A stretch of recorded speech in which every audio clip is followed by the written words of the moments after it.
Creo que ya estamos en línea. Ya estamos en YouTube, ¿verdad? Buenas tardes a todos ustedes. Nuevamente, gracias por acompañarnos en esta transmisión de conferencias que el Centro Nacional de Actualización Docente está llevando a cabo en la Semana Nacional de Ciencia y Tecnología. Pues vamos a cerrar este ciclo de conferencias del día de hoy con una nueva más por parte del maestro Felipe Camarena y también con nuestra compañera Ruth María. Bueno, para los que nos acaban de sintonizar en estas conferencias, todo este evento se está llevando a cabo por la Dirección General de Educación Tecnológica, Industrial y de Servicios, que está comprometida con el desarrollo académico de los estudiantes de los CETIS, CEBETIS y CECITES en todo el país, y en coordinación con la Academia Nacional de Investigación y Desarrollo Tecnológico, ANIDET, han programado diversas actividades de divulgación científica y tecnológica. Todo esto para llevar a cabo o emular las actividades que hace algunos años se realizaba en la Semana Nacional de Ciencia y Tecnología. Este año se presenta con el nombre Ciencia y Tecnología en tiempos de la enfermedad COVID-19 y la crisis sanitaria en México y el mundo. Con tal motivo, el doctor Rafael Sánchez Andrade, director general de Educación Tecnológica e Industrial, a través del Centro Nacional de Actualización Docente en la Ciudad de México, nos comparte la conferencia Implementación del Sistema Electrónico y de Control de una Fresadora Didáctica, empleada para el grabado de circuitos impresos, con el maestro José Felipe Camarena. A nombre del doctor Miguel Ángel Santiago Guzmán, que es el director del CENAT, y de toda la comunidad, reciban un cordial saludo y agradecemos su interés en este evento. Voy a permitir presentar al maestro José Felipe Camarena García y a la maestra Ruth. El maestro José Felipe Camarena es egresado del Instituto Politécnico Nacional, de la carrera de Ingeniería en Comunicaciones y Electrónica. Realizó estudios de maestría en Ciencias de Ingeniería Mecatrónica en el Centro Nacional de Investigación y Desarrollo Tecnológico, CENIDET. Cuenta con estudios en el área de electrónica de potencia y mecatrónica por el Colegio Politécnico de Chiba en la ciudad de Chiba, Japón. Es profesor titular del Departamento de Control en el CENAT y también es catedrático en la carrera de Ingeniería Mecatrónica en la Universidad Marista, Campus Ciudad de México. Cuenta con una amplia experiencia en la docencia y en el desarrollo de proyectos de innovación tecnológica. Ha sido asesor y director de tesis, licenciatura y de maestría, así como sinodal en exámenes profesionales. De 2004 a 2008 ocupó el cargo de subdirector técnico del CENAT y sus líneas de investigación y de trabajo son en el área de robótica móvil, control automático, automatización de procesos industriales. Con esto y con su experiencia, hoy nos dará su ponencia. La maestra Ruth es docente auxiliar del Departamento de Pedagogía, cuenta con experiencia en diseño instruccional y curricular. Se enfoca en el estudio de la metodología de aprendizaje basado en proyectos y nos dará una breve introducción. Los dejo con ellos y seguimos en la conferencia. Muchas gracias, Freddy.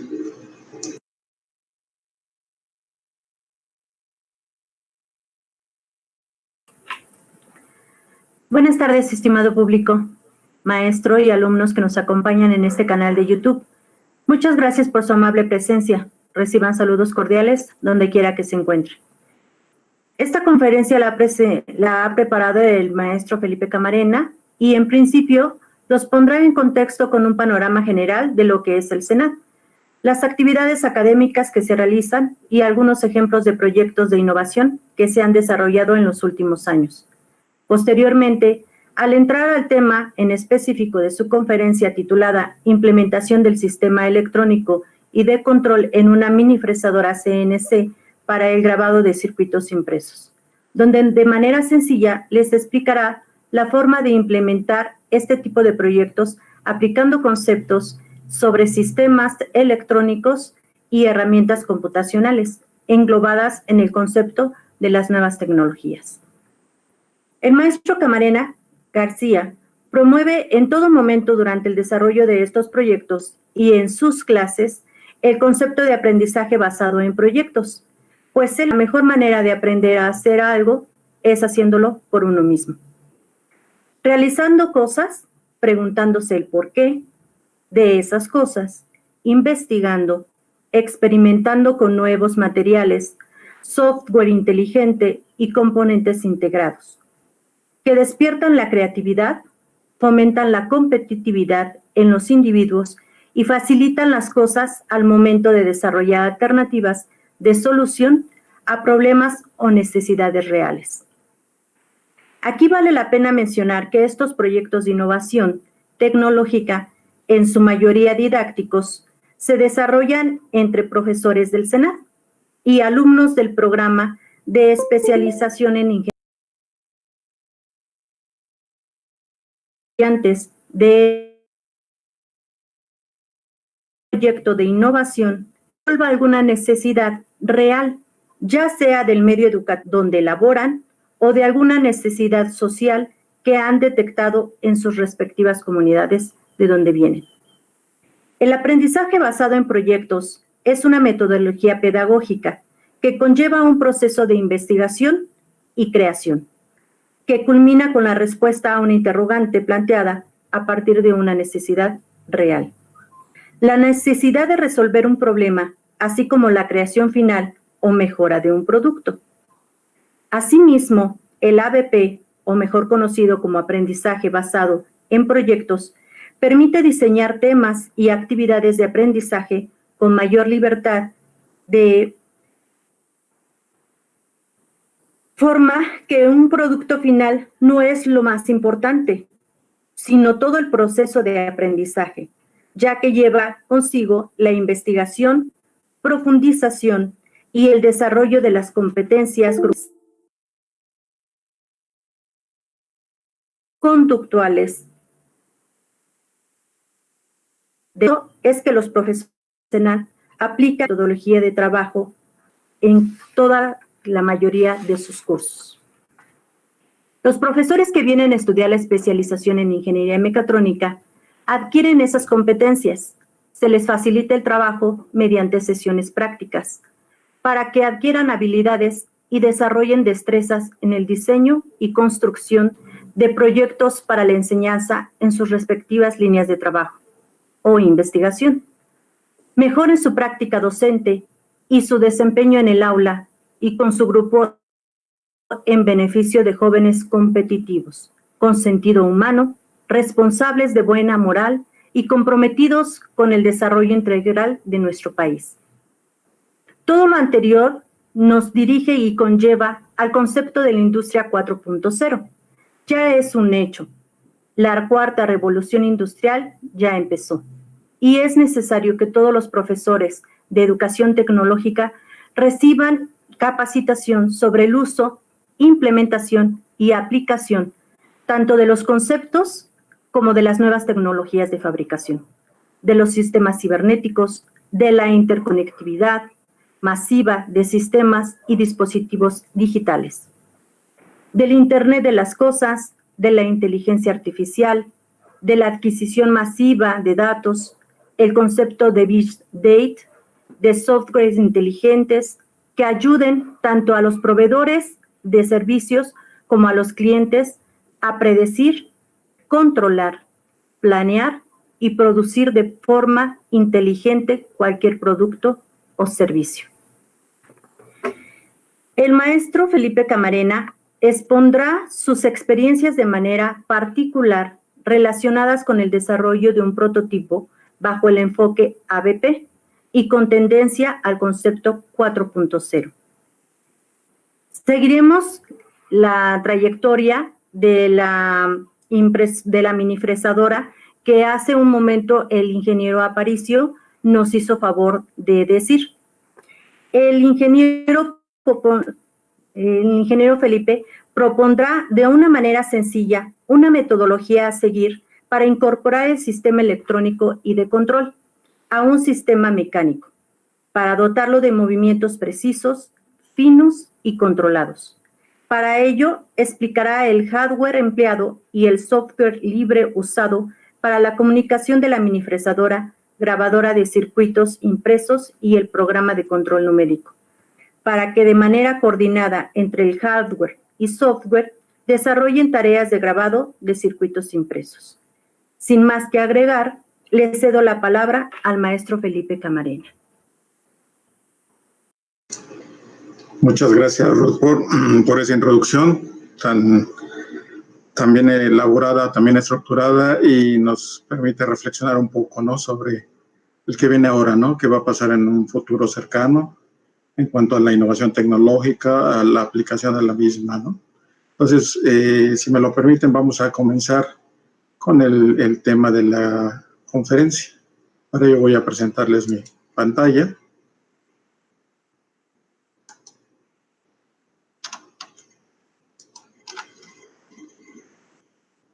Nada más corrobórame, Ruth, si se está viendo mi pantalla ya.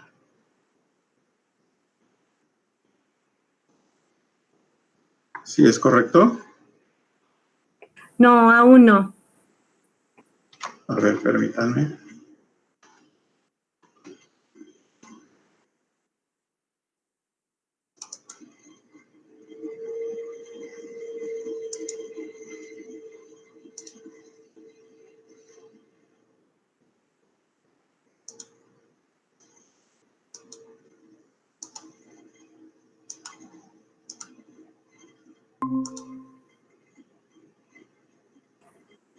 Ya.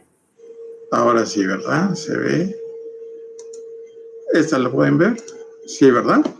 ¿Sí se ve? Sí. Sí. Correcto, muy bien. Muchas gracias. Bueno, pues vamos a entrar entonces en materia de lo que es esta presentación.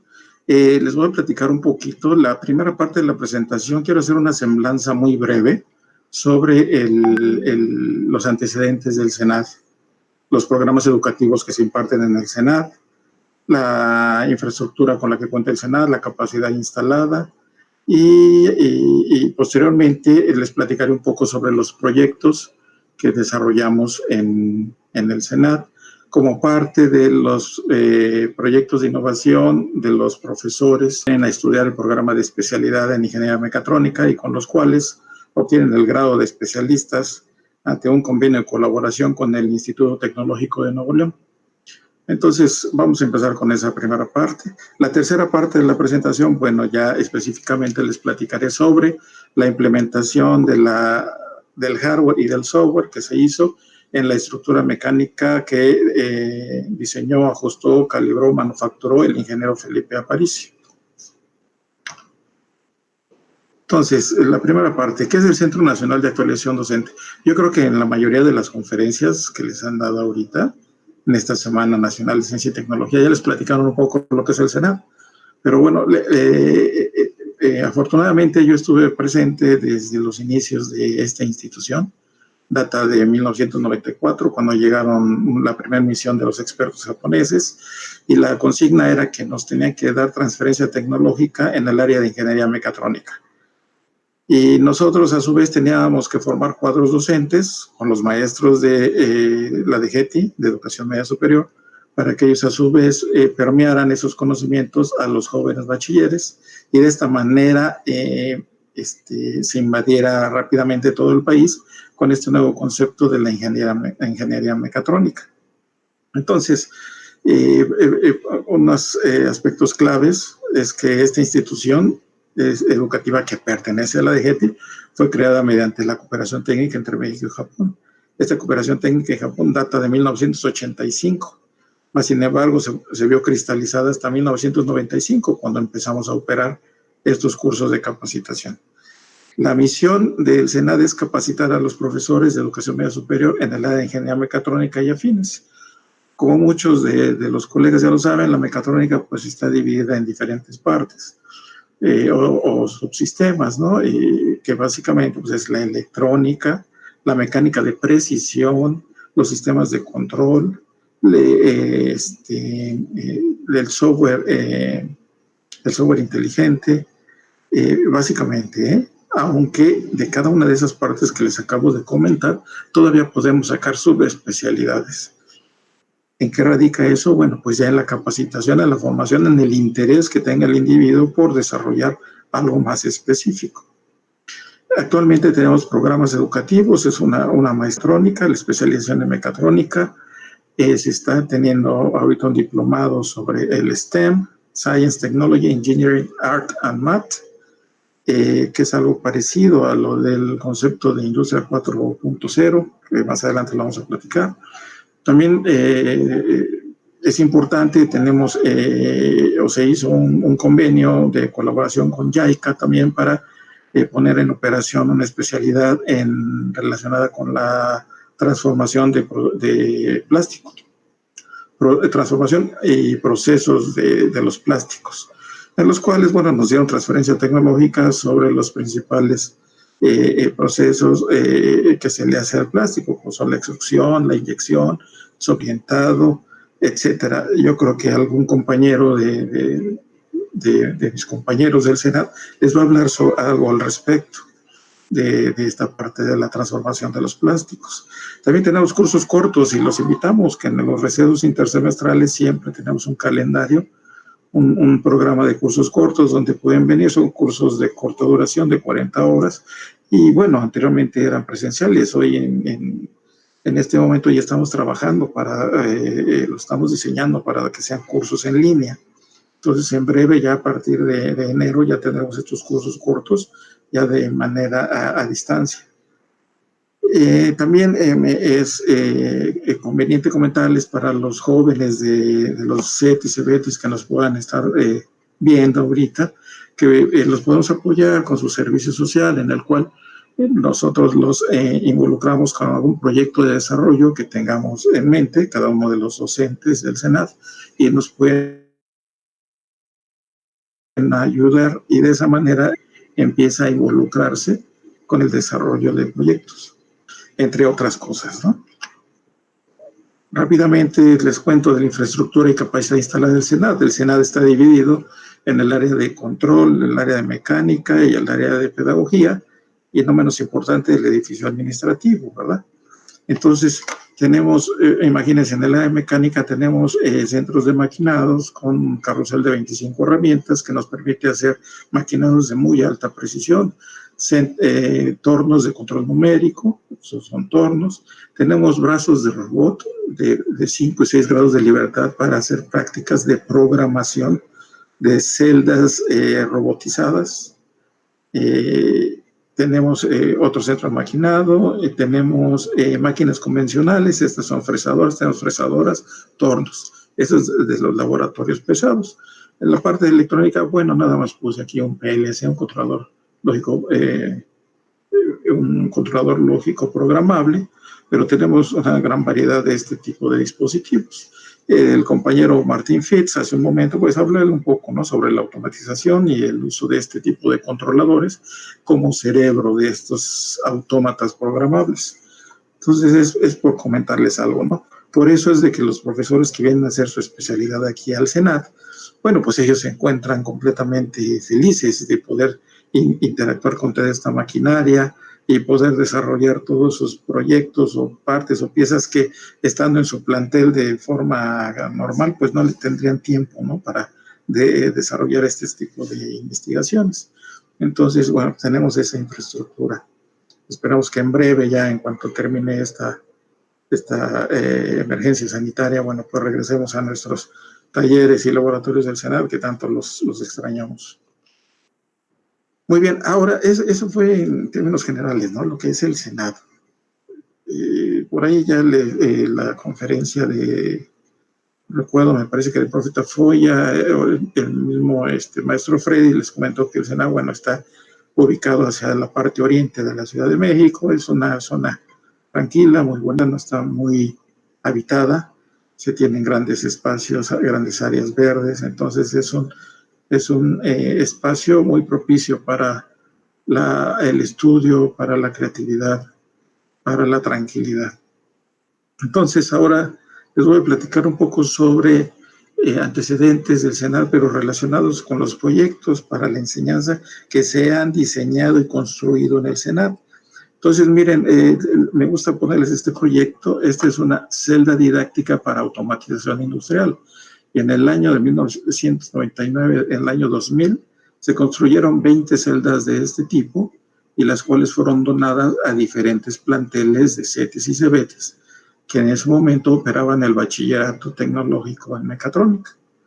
Y entonces es un emulador de procesos industriales. Un emulador es una máquina que realiza las mismas operaciones que una máquina real, pero a escala. Entonces, por eso de ahí lo bautizamos con didáctica, ¿no? También didáctica, pues porque este tipo de máquina tiene un manual de prácticas, un manual para el docente y un manual para el alumno, con el cual van a hacer diferentes prácticas. Las prácticas que están orientadas básicamente hacia la parte de mecánica, que serían el mantenimiento preventivo y correctivo de los sistemas mecánicos. Y la parte de control básicamente es la programación de esta celda didáctica mediante 3 modos de programación, que sería el modo manual, que es con todo este panel de control que ustedes ven aquí al frente. Tenemos los diferentes botones que nos accionan de forma manual cada una de las etapas de esta celda didáctica.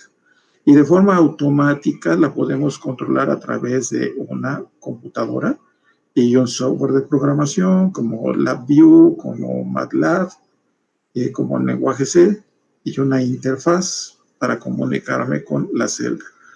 Hoy en día, y pensando un poco en lo del Internet de las Cosas y la Industria 4.0, contamos ya con recursos de hardware de muy fácil adquisición, que ya son sistemas embebidos. Hace años no teníamos estos sistemas embebidos, teníamos que construirlos, ahora sí que por las piedras.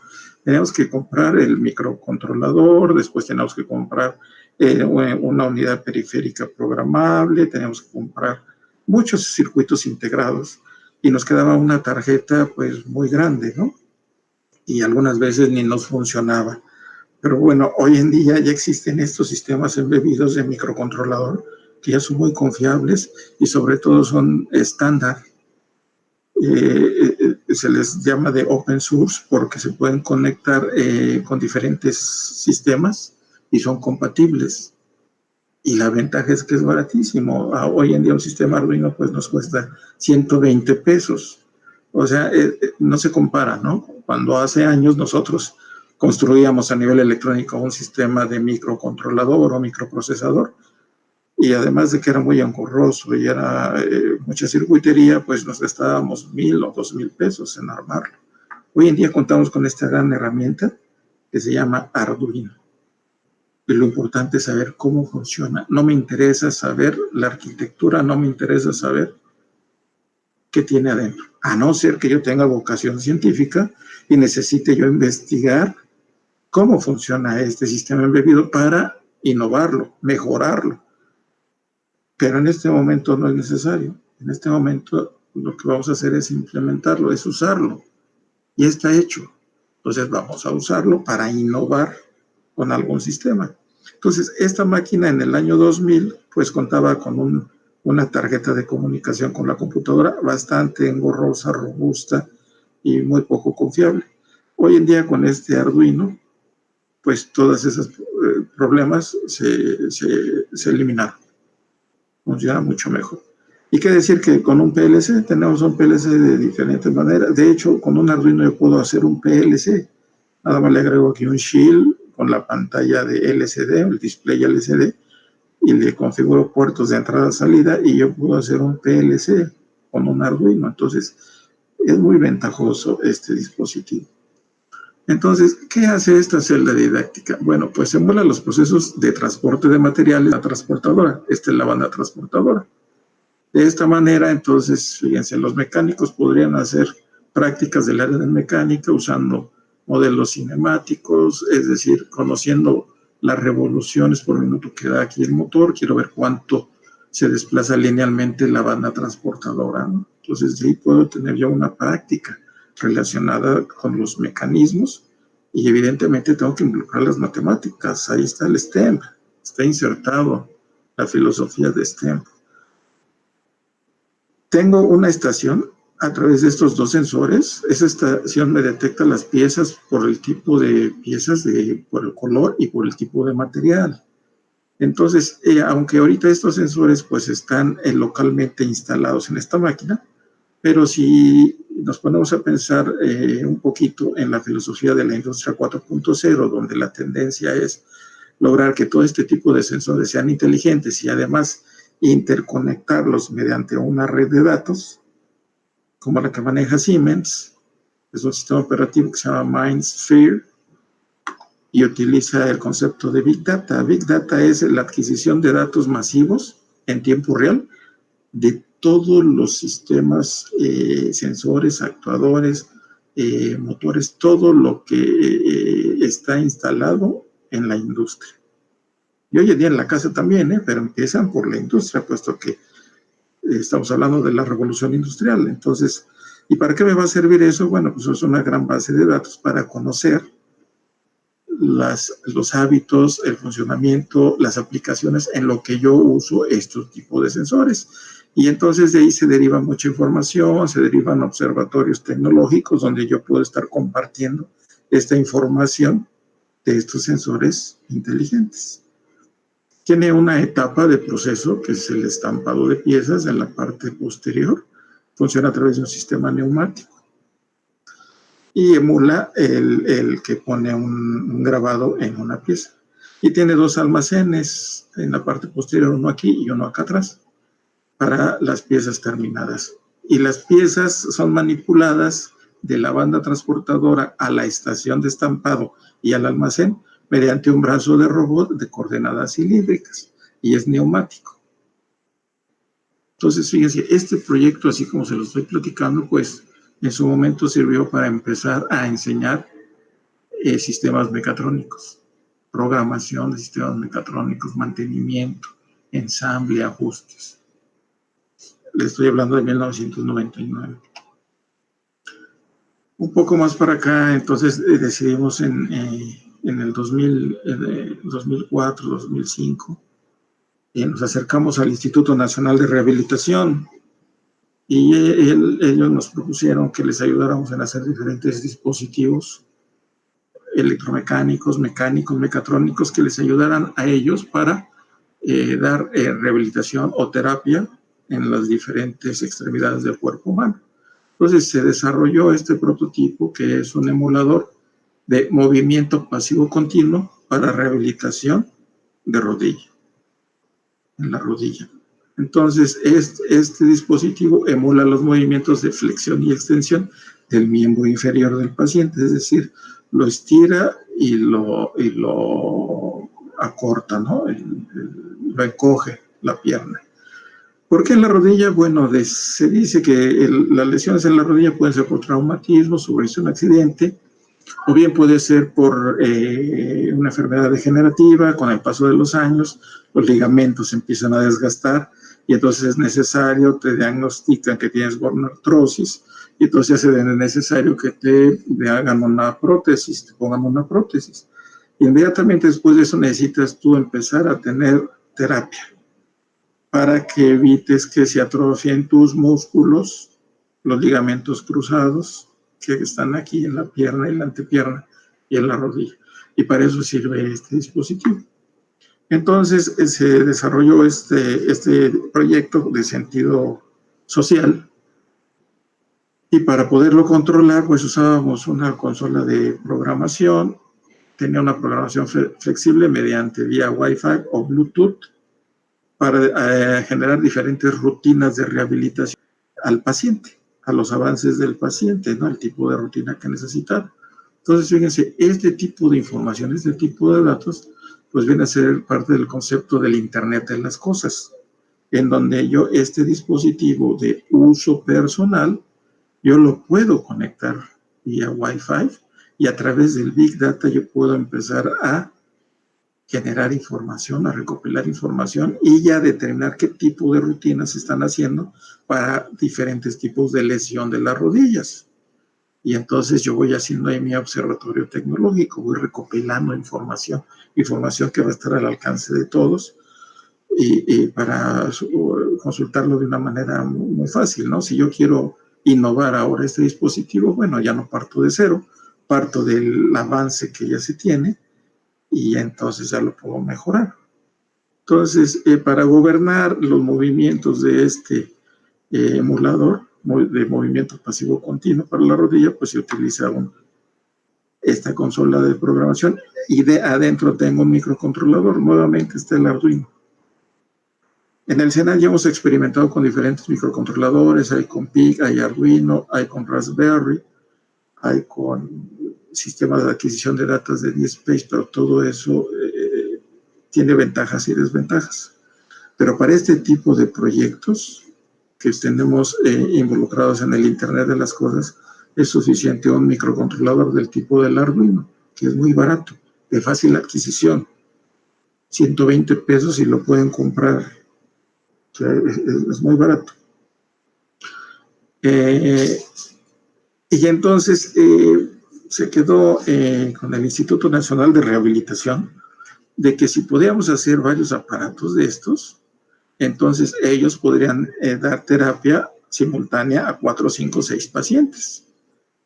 Pero entonces ahí es donde entraría el concepto de la industria 4.0, donde yo tendría una red global con estos dispositivos y donde yo, a través de los datos de cada uno de ellos, yo tendría que ir generando las rutinas necesarias para cada paciente y podría tener N número de pacientes, sin importar. Un mismo dispositivo pues lo puede ocupar N número de pacientes. Entonces, de esta manera, en el INR pues tendría un cuarto de terapia con varios de estos aparatos para dar terapia de forma automática a un sinnúmero de pacientes. Entonces, eso todavía está en puerta, ese tipo de cooperación entre el Instituto Nacional de Rehabilitación y el CENAL.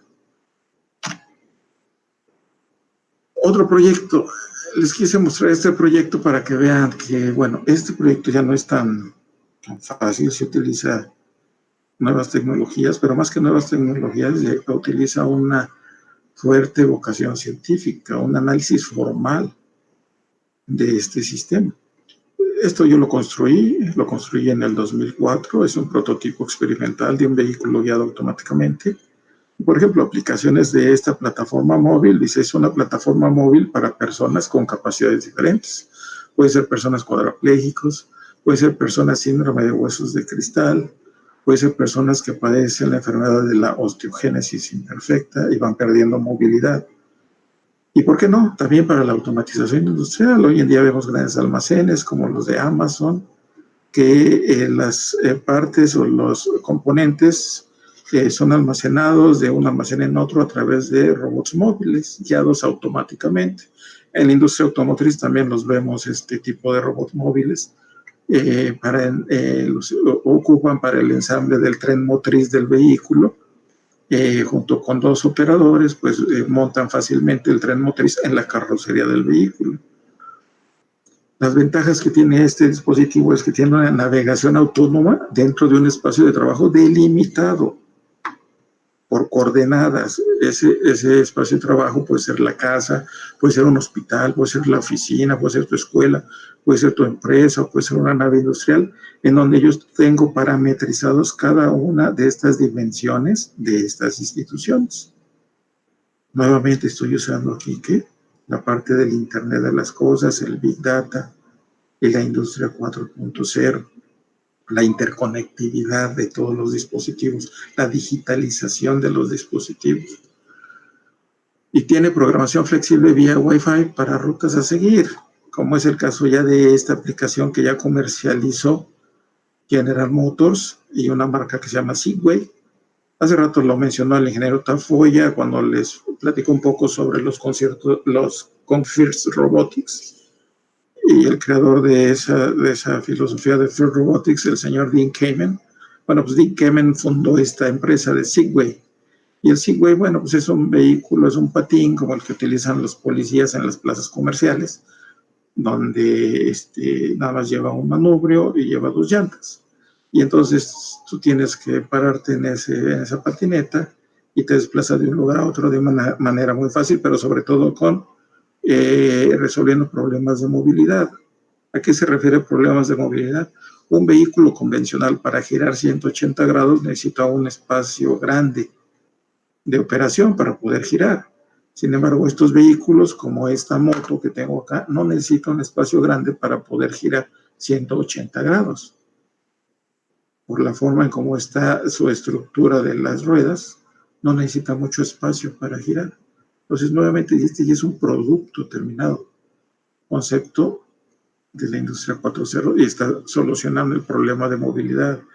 Este vehículo ya automáticamente también, que le pusieron el nombre de Puma, y significa Personal Urban Mobility Accessibility, pues también a través de tu celular, tú lo llamas, le das la coordenada en donde quieres que te lleve, navega de forma autónoma a través del GPS y de los Google Maps que ya tienen instalados en la aplicación del vehículo y te lleva a tu destino. Y después le dices, pues vete a estacionar y solito se mueve a buscar un lugar para estacionarse sin necesidad de que tengas que destinar un espacio para guardarlo. Al otro día o al rato, cuando lo necesitas, desde tu celular lo llamas y él ubica tus coordenadas dentro de su GPS y entonces ya sabes dónde te encuentras. Y él de forma autónoma llega contigo. Lo abordas y le das nuevamente las rutas. Le puedes ir a la escuela o le puedes ir a mi casa. Y como ya tiene preestablecidas esas rutas de la casa a la escuela, obviamente usando toda la plataforma GPS de Google Maps, pues te va a llevar de forma autónoma.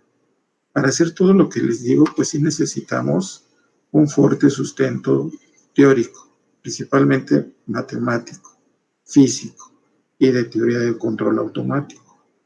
Entonces, para los interesados en desarrollar este tipo de productos que son muy inteligentes, que se asemejan o que casi una aplicación de la industria 4.0, pues sí necesitan seguir estudiando y requieren de tener una vocación científica. Necesitan meterse con una maestría. Yo esto lo aprendí cuando estudié la maestría en ciencias en ingeniería mecatrónica. Ahí fue cuando lo desarrollé y este vehículo lo tengo en el Senado. Bueno, la modelo no, ¿verdad? Pero el vehículo sí lo tiene y podemos seguir haciendo prácticas. Pero este ya tiene otra complejidad diferente a los otros proyectos que les acabo de mencionar.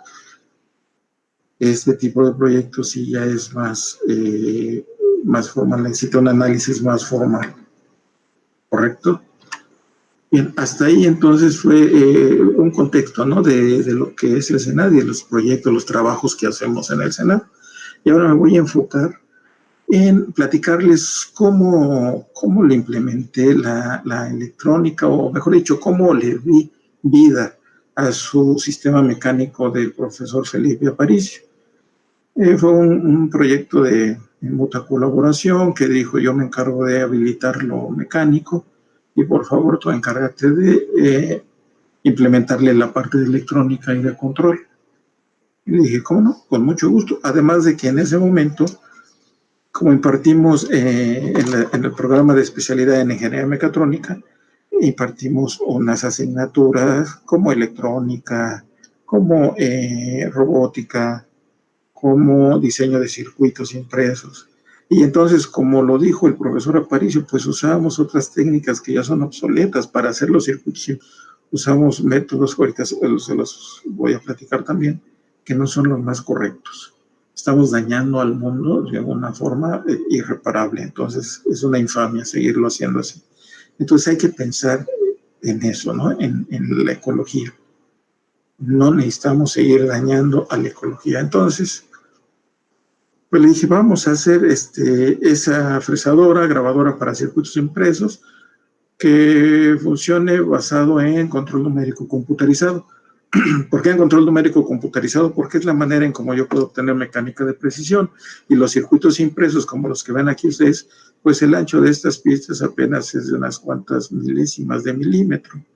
Entonces, pues para tener esos maquinados de precisión, no lo puedo hacer con herramientas convencionales que usamos en electrónica para perforar, para barrenar, ¿no? Entonces necesitamos ya de mecánica de precisión.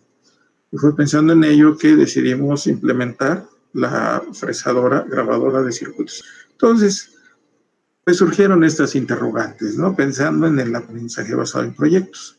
¿Qué quiero hacer? ¿Cuál es la intención? ¿Qué es lo que quiero hacer? Pues una máquina automática que grabe los circuitos electrónicos sobre una placa fenólica recubierto con una película de cobre.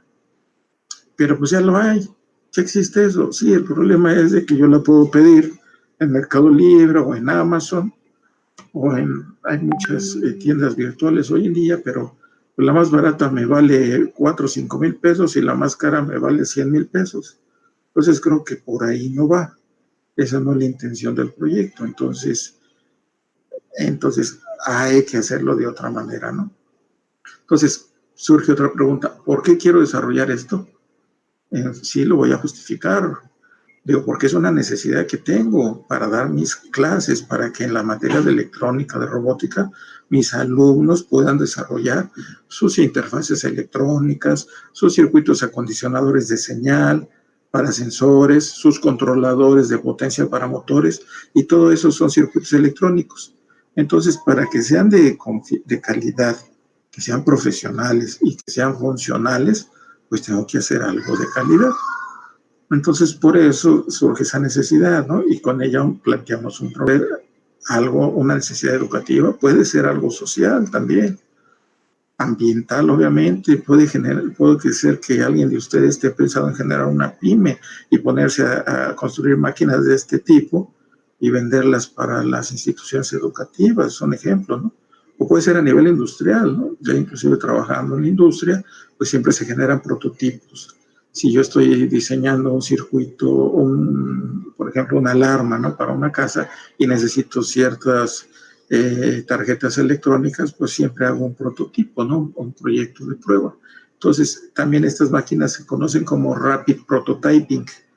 Al igual que las impresoras 3D o las cortadoras láser, sirven para hacer Rapid Prototyping, o sea, prototipos rápidos que los puedes validar y con base en una serie de un checklist puedes decidir si ese prototipo te sirve o no te sirve o lo modificas.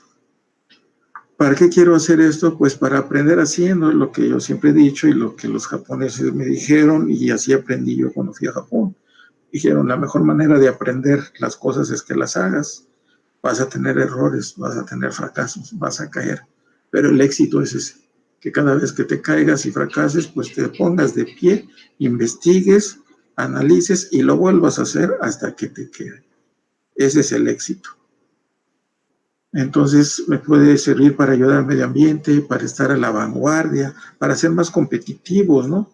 Hoy en día dicen muchos jóvenes, dicen, ¿yo para qué quiero estudiar robótica si la robótica me va a quitar el trabajo? No, más bien vas a estudiar tú también robótica y vas a aprender este tipo de cosas y vas a programar robots porque vas a ser más competitivo. No cualquiera va a poder diseñar y controlar un robot. No cualquiera lo va a poder programar. Entonces, eso te hace más competitivo y por ende, pues, te hace que tengas una mejor remuneración económica. Entonces, no pienses así. O bien, en nuestro ámbito educativo nos puede servir tanto a los profesores como a los alumnos de educación media superior. Y alumnos, pues, pueden ser no nada más del área tecnológica, ¿eh? Fíjense que una vez yo platiqué con un profesor que era técnico laboratorista dental. Y entonces decía que a él le interesaba hacer algunas placas usando lo que es la manufactura aditiva, que es una impresora 3D, pero también quisiera poner algunas incrustaciones. Entonces, pues fíjense, ese tipo de máquina la podríamos diseñar, innovar con estas herramientas que ya tenemos y podríamos hacer un plus. Entonces hacemos una máquina que tenga la prótesis, que tenga los dientes, pero que tenga un alma de otro material, que no sea cobre necesariamente. Hoy en día los dentistas, para salvarte el diente que te hacen, después de hacerte la endodoncia, pues te ponen postes o tornillos, que ese funciona como una alma para que no se siga desmoronando tu diente. Y con eso pues nada más te retarda el tiempo, ¿no? Antes de que ocupes una prótesis completa. Entonces, fíjense, eso lo estaba pensando un médico cirujano dentista. Y así hay más casos, ¿eh? La última pregunta es, ¿cómo lo voy a hacer? Entonces, tengo que investigar productos o artículos similares, ya los vi, son muy caros. Entonces, tengo que reciclar materiales, es lo que más me conviene. o reacondicionando alguna máquina ya existente que esté abandonada por ahí. Hoy en día muchas fábricas, cuando hacen su mantenimiento correctivo, sacan de circulación o dan de baja mucha maquinaria, y el chiste nada más es irla a recoger. Entonces, yo he conocido de maquiladoras que están allá en la frontera con Tijuana, que han regalado hasta los robots, porque ya son obsoletos. Nada más hay que ir por ellos. Entonces, fíjense, tenemos muchas opciones. El problema es, pues, investigar, ¿no? Por eso hay que investigar. Hay que usar pocos recursos, de eso se trata. Hay que innovar. Si esto ya existe, bueno, ¿qué le puedo agregar para darle un plus, para innovarlo? Y obviamente integrando nuevas tecnologías. Entonces, pues aquí le van los 10 pasos necesarios para hacer un rapid prototyping, o que yo propongo, ¿no? O que creo que son suficientes. Primero hay que investigar. Como yo quiero hacer un PCB, y yo ya pienso que ya tengo la máquina, la fresadora, el sistema mecánico, entonces, pues pienso que las fresadoras en ese circuito impresos surgen en los 60s y se apegan a las normas. Esto es importantísimo, ¿eh? Para que yo pueda hacer un producto de calidad, duradero, eficiente y a buen precio, tengo que apegarme a una norma. Y entonces existen las normas para el diseño y manufactura de circuitos impresos, que las rige la IPC 2221, en donde están agrupados aquí diferentes asociaciones a nivel mundial, y ellos rigen las normas. Rigen la norma desde el tipo de cobre que se va a utilizar para hacer el PCB, el tipo de placa. Rigen la norma de cómo se va a ensamblar los componentes eléctricos. Cada una de estas es una norma. Si nosotros respetamos esa normatividad, entonces les aseguro que vamos a tener productos de calidad, duraderos, confiables. Y eso, ustedes saben que eso es, si yo vendo un producto bueno, lo voy a vender bien, a buen precio. No vamos a hacer cosas para que falle a primera de cambio. Entonces, por eso hay que investigar, ¿no? Entonces, ¿por qué yo me dediqué a investigar lo del PCB? Pues es porque es lo que quiero construir, ¿no? Quiero saber cuáles son las dimensiones mínimas y máximas de las pistas de cobre que tiene que llevar, cuáles son las dimensiones de acuerdo al footprint o a los estándares para los componentes electrónicos que voy a montar en la tarjeta. Entonces, todo eso lo definen estas normas IPC. Perdón, ingeniero Camarena. Sí. Vamos a recordar el tiempo. ¿Cuánto me queda, Freddy? Estamos en los 50 minutos para que tengamos un cierre. Correcto. Esta parte de la CEFIA, bueno, pues ustedes ya saben, ya lo platicó el ingeniero Aparicio, que son procesos relativamente sucios, son costosos, son tóxicos y dañan al medio ambiente, ¿no? Con el cloruro férrico. Entonces, especifican ya los requerimientos de la máquina. Con base a las herramientas que voy a usar, utilizo estos 3 tipos de herramientas. ¿Por qué? Porque son los principales maquinados que voy a hacer en la tarjeta de circuito impreso. Y entonces decido cuál es el sistema mecánico y agarramos este sistema mecánico que ya estaba por ahí en el deshuesadero y lo habilitamos. Pero si se dan cuenta, lo podemos hacer con otros materiales, miren, con madera balsa, con tornillos lineales, etcétera, ¿no? Hay varias formas de hacerlo. Y entonces ahora viene el requerimiento de hardware y el software para dotar de movimiento esta fresadora. Entonces, para el hardware, utilizo un sistema Arduino y un Shield que no cuesta esto más de 300 pesos. El Arduino 120 y el Shield 180 pesos. Los motores a pasos cuestan 200 pesos y el spindle, si es el más carito, costó 1,000 pesos. Con los motores a pasos yo voy a mover cada uno de los ejes de coordenadas y este es el controlador que me va a indicar los pulsos que debe de llevar cada motor a pasos para que haga el movimiento adecuado en la herramienta. Esta es la interconexión del hardware. Aquí vemos los motores a pasos, aquí tenemos un motor a pasos, aquí está el otro, aquí en la parte posterior está el otro, para mover cada uno de los ejes, X, Y y Z. Se conecta con el Arduino y está la computadora. La computadora voy a tener el software libre que ahorita se los platico.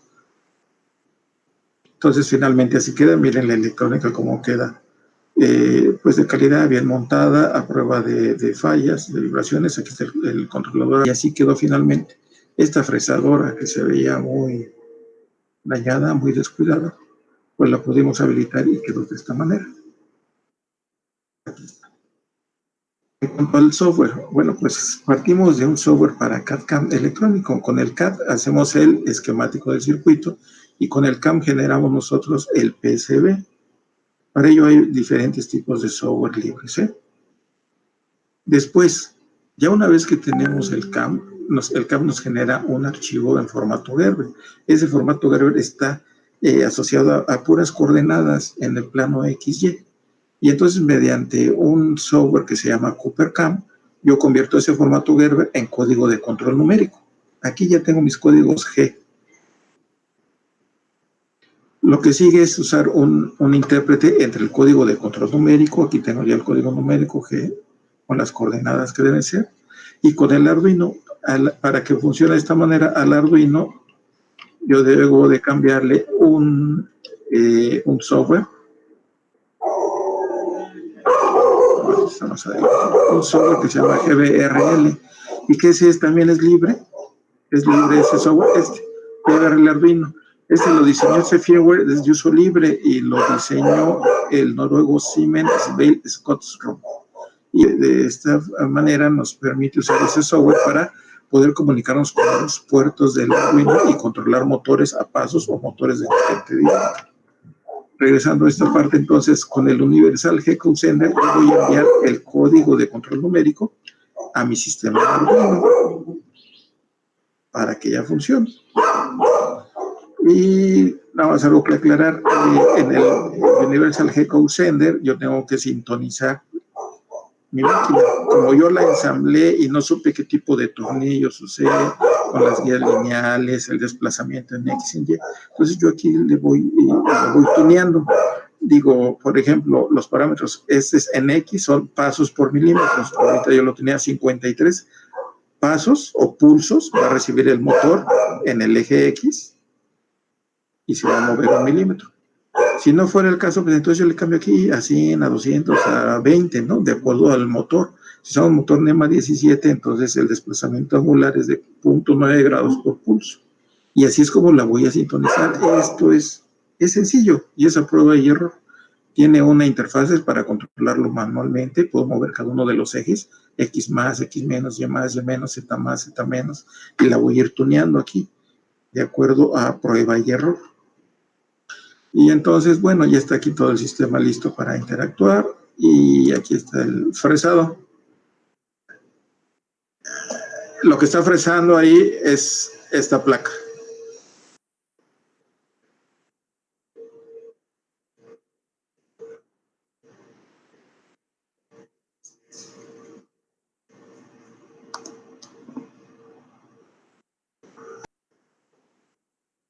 Y ahí vemos cómo está. Primero hizo los orificios, donde se van a insertar las terminales de los componentes. Y ahora está haciendo ya las pistas. La ventaja de este sistema es de que yo puedo hacer varios circuitos de ese tipo de forma simultánea. Aquí ya tengo uno terminado, está empezando otro, después en la parte de atrás puedo poner otro. Y este circuito terminado es este mismo, miren, ya está recortado aquí y está listo para ensamblarle, ponerle sus componentes. Vean la calidad de las pistas, vean la precisión de las pistas. Ok, conclusiones. Se puede contar con una fresadora de bajo costo para la fabricación de PCBs. Es fácil de reproducir, ya sea para la enseñanza en sus planteles o para desarrollar productos personales en la casa. El tiempo de fabricación del PCB, tal cual como el que ustedes vieron ahorita en el video, pues dura 5 minutos. Si lo hacemos por otros métodos de serigrafía, pues me tardo 2 días. Evitamos el daño ambiental, no genero contaminantes, no maneja productos químicos, se adquieren competencias profesionales. Los usuarios son más competitivos, interesados en la integración de tecnologías, integración de nuevas tecnologías de hardware y software, orientado a la industria 4.0, manejo de software del usuario, sin costo de las licencias. La metodología se puede aplicar también si quieren hacer una impresora 3D, la podemos hacer, una cortadora por láser, entre otros proyectos. y desarrolla en la creatividad al generar proyectos, prácticas, experimentos que utilicen diseño y fabricación de PCBs. Entonces, pueden generar ustedes un producto cualesquiera que ustedes quieran y siempre va a llevar una interfaz electrónica. Entonces, esta máquina nos puede servir para hacer ese tipo de circuito electrónico. Miren, pensando en la parte de Industria 4.0, yo puedo tener una serie de estas máquinas, son en mi casa, son en la escuela, en la fábrica, en otra institución, y a través de la red 5G, 4G, yo me puedo comunicar con ellas. Y entonces puedo estarle transmitiendo o recopilando información a través del Big Data, puedo estar recopilando información del proceso que está haciendo cada una de ellas. Y después yo, a través de esta red, de toda esa información en la nube, yo le puedo decir al que está en la casa, le puedo decir, oye, en el Senat hicieron esta tarjeta, te puede servir y te la paso, ¿no? Cosas así. Esa sería la conclusión. Miren, para finalizar, esta es otra conclusión más con un sentido de ser una reflexión, ¿no? De hacia dónde vamos. Entonces, es un ejemplo de un proyecto con un enfoque de Industria 4.0 y gestión de carga de gas LP, con el uso de las nuevas tecnologías. Imagínense, aquí tenemos a la ama de casa y ella tiene la necesidad de cargar gas. Esta es su casa, ¿no? O su edificio, y generalmente el tanque de gas pues está en la azotea. Entonces, muchas veces ella no tiene la manera de ver cuál es el nivel de gas en el tanque, y entonces se queda sin gas, ya no puede cocinar, ya no se puede bañar, no puede calentar el agua, etcétera, etcétera. ¿Qué hace? Tiene que hablarle al proveedor del gas, y si quiere el proveedor va en un rato, o va al otro día, o va 2 días después, etcétera. Muchos problemas, ¿no? Si nosotros adoptamos el concepto de la Industria 4.0, entonces podríamos adoptar a estos dispositivos de sensores y actuadores inteligentes. Los podemos interconectar mediante la red 5G. Podemos pensar en el Internet de las cosas. Todo lo que nos rodea lo podemos conectar a una nube de información a través del Big Data. Yo puedo tener registro de hábitos de consumo, es decir, esta ama de casa, qué tanto consume el gas y qué días consume más, qué días consume menos. Todo eso es recopilación de información sobre el consumo de los proveedores, los clientes del domicilio, periodicidad, facturación, etcétera. Cuando le instale la aplicación en el smartphone del usuario, entonces la ama de casa, sin necesidad de subirse a la azotea, puede ver cuánto es el nivel de gas que tiene en tiempo real. Inclusive la aplicación le puede notificar que ya tiene que cargar gas, ¿no? Para que no se quede sin gas. Automáticamente puede solicitar el servicio al proveedor. Verificación de venta exacta para que no le roben litros de gas. Hace el cobro exacto mediante el pago de cobro digital, y le da el token también digital, ¿no? Y también a través de la aplicación puede consultar el nivel de otros tanques estacionarios. A lo mejor en otro edificio viven sus papás, son personas de la tercera edad, y pues más se les complica ir a ver cuánto está el nivel del gas, ¿no? Entonces, desde la aplicación puede checar el nivel de gas de otros tanques estacionarios y hacerlo conducente. Y mucho más, ¿no? Es una aplicación.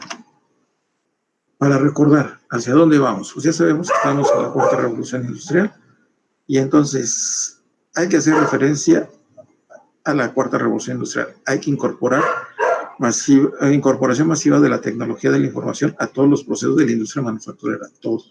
Optimización e interacción de los procesos de investigación, desarrollo, diseño, producción, logística y la prestación de servicios. Integrarse en los foros científicos tecnológicos donde se toman decisiones para recuperar la competitividad y revitalizar la industria nacional.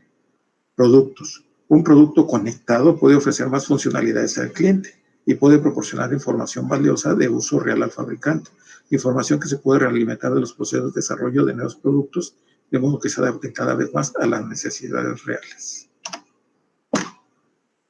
Pues hasta aquí es parte de la presentación, lo que les quería comentar a ustedes, lo que les quería platicar, para que vean esa visión a futuro, lo que tenemos que empezar a estudiar, a involucrarnos, y no hay de otra, ¿eh? Tenemos que entrarle ya de lleno a esta industria de 4.0. Entonces, Freddy, creo que me pasé 5 minutos, pero por mi parte sería todo. Creo que pasamos entonces a la sesión de preguntas. Sí, ingeniero, muchas gracias, muy interesante todo. En lo que, bueno, está publicando ya aquí en la transmisión su correo electrónico. Vamos a ver si alguien ha hecho alguna pregunta por la plataforma de YouTube. Correcto.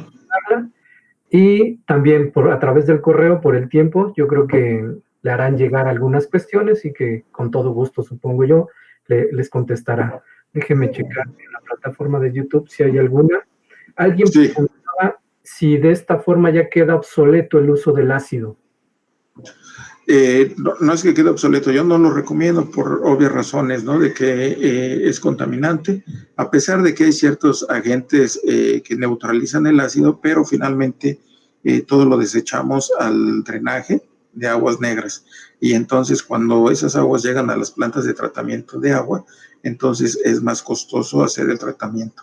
Los mantos subterráneos acuíferos se van contaminando.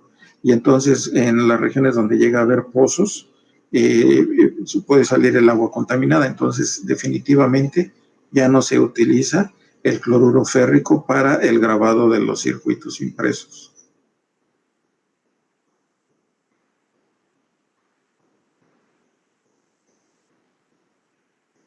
Muy bien, estaba revisando las preguntas, bueno, los comentarios. Hay muchas felicitaciones para usted, maestro Camarena. Algunos Qué bueno. saludos de la generación 40, otros exbecarios. Estábamos esperando algunas preguntas, alguien que se animaba a preguntar, pero que Adelante. responder. A ver si ya hizo la pregunta. Ajá. Dice, ¿se puede utilizar alguna otra tarjeta o solo Arduino? Sí se puede utilizar otra tarjeta. Les comentaba yo que en principio puede ser el Arduino por la persona esta, el sueco que les digo que ya desarrolló un software GBRL en el cual sí es compatible. Ya es un intérprete que nada más lo vamos a instalar en nuestro sistema Arduino y nos va a permitir controlar motores a pasos, motores de corriente directa, electroválvulas, o sea, cualquier tipo de carga electromecánica. Esa es una gran ventaja, cosa que no ha hecho, por ejemplo, Raspberry, cosa que no ha hecho, por ejemplo, microcontroladores PIC. Sí tienen interfaces para conectarle señales analógicas, pero necesitan además de otra circuitería adicional, ¿no? Para poder acoplar bien esas señales. Entonces, lleva circuitería además. Y si tú te fijaste ahorita con este sistema embebido del Arduino, no ocupo más circuitería más que el hardware, el mismo sistema embebido, y le implanto el freeware, el firmware de esta persona sueca, ¿no? El que la diseñó. Muy bien, y una última pregunta, ya las demás esperemos que la hagan a través de su correo electrónico. Preguntan, ¿el cobre sobrante de la fabricación se le da algún tratamiento? Pues nada más lo juntamos, se tiene una aspiradora, la cual la va recopilando, esa aspiradora, y se le puede dar el mismo tratamiento que con el cloruro férrico que ya no sirve. Se coloca en botes tipo alcoholeros, botes de esos de pintura de 20 litros, y se les vierte cemento. De esta manera ya quedan neutralizados y quedan de forma de roca, y entonces ya no contaminan al subsuelo. Muy bien, pues muchas gracias, maestro Camarena, por su conferencia. Vamos a hacer el cierre. Les pido a los participantes en el canal de YouTube que si quieren alguna pregunta la hagan llegar al maestro a través de su correo electrónico. Bueno, maestro, pues muchas gracias por la exposición. Ha sido un tema interesante y claro que muy pertinente para toda esta jornada que hemos tenido de la Semana Nacional de Ciencia y Tecnología. También aprovecho para saludar y agradecer la presencia de planteles del estado de Hidalgo, de Puebla, de Tulancingo, planteles de Tulancingo, Cebetis 179, Cetis 26, Cebetis 222, y tenemos Cebetis 260 en Puebla, Cetis 40 de Tabasco. Hay muchos saludos para nosotros y también muchas gracias por acompañarnos, dar la introducción. Y bueno, con esto cerramos las conferencias del día de hoy, Centro Nacional de Actualización Docente. Los invitamos el día de mañana a seguir otras conferencias y aquí los esperamos. Recuerden cuidarse y espero que pronto nos podamos ver. Hasta luego. Hasta luego, muchas gracias. Bonita tarde a todos.